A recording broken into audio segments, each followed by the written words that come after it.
विराज बैठ, प्रसन्न हो। हाँ नहीं, ठीक ही रहना चाहिए।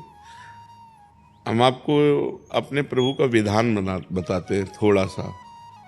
जब प्रभु किसी पर कृपा करते हैं, ये वैभव मिलना कृपा नहीं है, ये पुण्य है। पुण्य से एक घोर पापी को भी बहुत, देखो पाप करके भी उनका कोई पुण्य है जिससे वो सुकृत पूर्व के सुकृतवश चल रहे हैं, नया पाप है। ये वैभव बढ़ना या यश बढ़ना ये भगवान की कृपा नहीं मानी जाती। भगवान की कृपा मानी जाती है अंदर का चिंतन बदलना, जिससे आपके अनंत जन्मों के संस्कार भस्म होकर और अगला जो है वो बड़ा उत्तम होगा। अंदर के चिंतन से होता है, बाहर से कुछ नहीं होता। महत्व अंदर का चिंतन। अच्छा, अंदर का चिंतन हम लोगों का स्वभाव बन गया बहिर्मुखी। बहिर्मुखी मतलब बाहर, बाहर यश कीर्ति लाभ विजय, इससे हमको सुख मिलता है। अंदर से कोई मतलब नहीं रखता कोई, कोई विरला ही अंदर से। अब क्या होता है, भगवान जब कृपा करते हैं तो संत समागम देते हैं, फिर दूसरी जब कृपा होती तो विपरीतता देते हैं, और फिर अंदर से एक रास्ता देते हैं, ये मेरा रास्ता है, ये परम शांति का रास्ता है, ये शांति का रास्ता नहीं। भगवान वो रास्ता देते हैं और जीव को अपने पास बुला लेते हैं। बिना प्रतिकूलता के संसार का राग नष्ट नहीं होता। किसी को भी वैराग्य होता है तो संसार की प्रतिकूलता देखकर वैराग्य होता है। सब कुछ हमारे अनुकूल है तो हम आनंदित होकर उसका भोग करते हैं। जब हमारे ऊपर प्रतिकूलता आती है तब ठेस पहुंचती है कि इतना झूठा संसार, तो अंदर से भगवान रास्ता देते हैं, ये सही है। भगवान बिना प्रतिकूलता के इस संसार को छुड़ाने का कोई भी औषधि नहीं रखी। आज तक जितने बड़े महापुरुष हुए हैं, जिनका जीवन बदला है, उनको प्रतिकूलता का दर्शन करके बदला है। तो कभी प्रतिकूलता आए तो उस समय आनंदित हो कि मेरे ऊपर अब भगवान की कृपा हो रही है, कि मुझे सतमार्ग में चलने की प्रेरणा मिल रही है।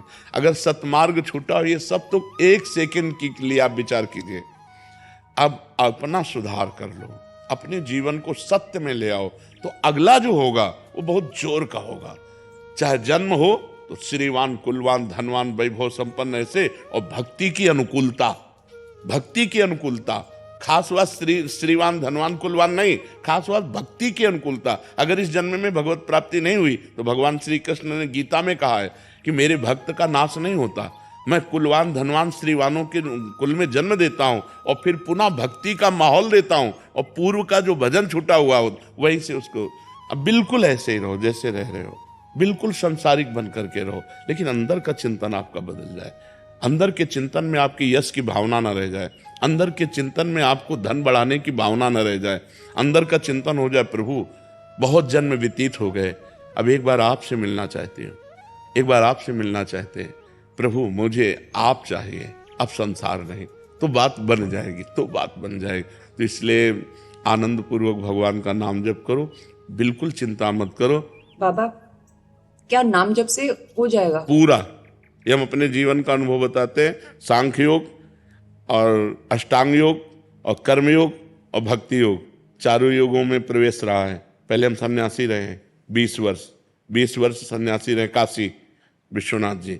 तो हम सांख्य योग, अष्टांग योग, जो अष्टांग योग है ना, अष्टांग योग कर्म योग, इन तीनों को अच्छी प्रकार जान करके और फिर भक्ति योग में आए हैं। स्वयं भगवान शंकर से बढ़कर कोई ज्ञानी तो नहीं ना, सनकादि से बढ़कर कोई ज्ञानी नहीं। वो हरिशरणम सनकादि हर समय जपते रहते हैं। भगवान शिव राम राम राम राम राम राम जपते रहते हैं।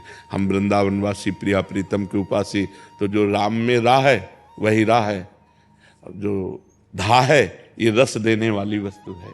तो हम राधा राधा राधा राधा, मतलब आप ये समझो कि हमारी इतनी तार्किक बुद्धि रही, हमारी श्रद्धालु बुद्धि नहीं रही। सन्यासी की जो बुद्धि होती है वो तर्क प्रधान होती, कसौटी पर कसने पर। तो हम केवल भावुकता में राधा राधा का प्रचार नहीं कह रहे कि हमने सुना और ऐसे ग्रंथों में पढ़ा और ऐसे कह रहे, स्वयं स्वाद लेके कह रहे और विश्वास के साथ कह रहे कि यदि आप राधा राधा जपते हो तो इसी जन्म में भगवत प्राप्ति हो जाएगी, इसी जन्म में। जैसे किसी से कहा जाए कि तुम सत्य बोलो, मंदिर में चढ़ के बोलो, तो हम मंदिर में नहीं, हम वृंदावन में बैठे हैं। करोड़ों मंदिर इसकी समानता नहीं कर सकते, भगवान का परम धाम है। अगर राधा राधा नाम चल रहा है तो इसी जन्म में भगवत प्राप्ति हो जाएगी। हमारी आखिरी श्वास यदि राधा, तो मुझे श्री जी की प्राप्ति, भगवान की प्राप्ति हो जाएगी, इसमें कोई संशय नहीं। और किसी साधनों की कोई आवश्यकता नहीं। आप केवल अंदर ही अंदर चलाइए और लिखिए। देखो, हम जो कह रहे हैं उसको समझो।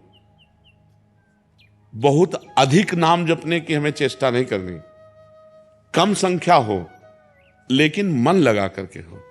जैसे हम, अब देखो, आप लिखो राधा, अपने दिमाग में लिखो, खुले नेत्रों लिखो, या बाहर बाहर देखो, दिखाई दे रहा है राधा लिखा हुआ, वही कान में सुनो राधा, वही अंदर उठाओ राधा, ये तीनों का एकाकार हो जाए तो ये करोड़ों नाम जप के बराबर है।